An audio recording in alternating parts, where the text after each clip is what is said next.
Give the call to the honourable member for Werriwa. Thank you, Mr Speaker. My question is to the Minister for Aged Care and Seniors. What progress has been made by the Albanese Labor government to repair and rebuild our aged care workforce? Why was it necessary after a decade of neglect? Call to the Minister for Aged Care and the Minister for Seniors. Thank you, Mr Speaker, and thank you to the member for Werriwa. I know many colleagues on this side of the chamber share my great admiration for her and the fearless way that she fights for the people of south-western Sydney. Mr Speaker, when we came to government, we found an aged care sector on its knees after a decade of neglect, a workforce stretched beyond its capacity to deliver care to our loved ones, and wages that didn't reflect the value of the skilled and challenging work that they do. Now, on this side of the House, we know that better care for workers means better care for older Australians. We came to government with a commitment to rebuild aged care. Keeping skilled workers in the sector has been central to this promise, and it's why we've invested almost $18 billion to increase aged care worker wages.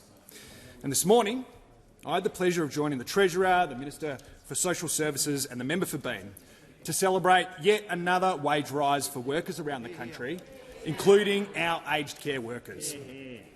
Tomorrow's increase means an extra $85 per week in the pocket of a registered nurse on the award, $67 per week for enrolled nurses and $59 per week for personal care workers. Mr Speaker, that's around $3,000 to $4,000 a year depending on your role. It's food on the table, it's rent or the mortgage paid, it's a family holiday with the kids. And it comes on top of our previous increase to aged care wages, which already have the average registered nurse in aged care more than $28,000 a year better off under this Albanese Labor government.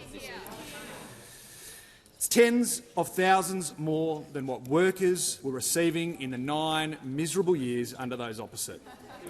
After just 4 years, our work to boost wages for those in aged care is helping us keep the dedicated people who do the work in this sector in the sector for even longer.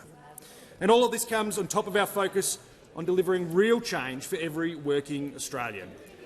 5 tax cuts, cheaper health care, more homes and more home owners.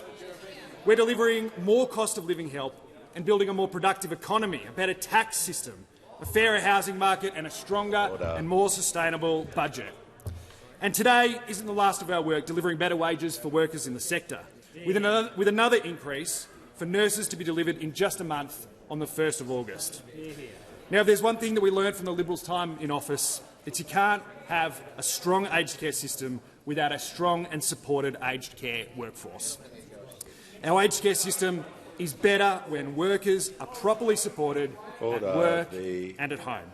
Members on my left. To every single aged care worker across Australia, thank you for the work that you do. Thank you for the dignity and the compassion that you bring. Thank you for working around the clock. You're the best of us and you deserve every dollar that these wage increases deliver.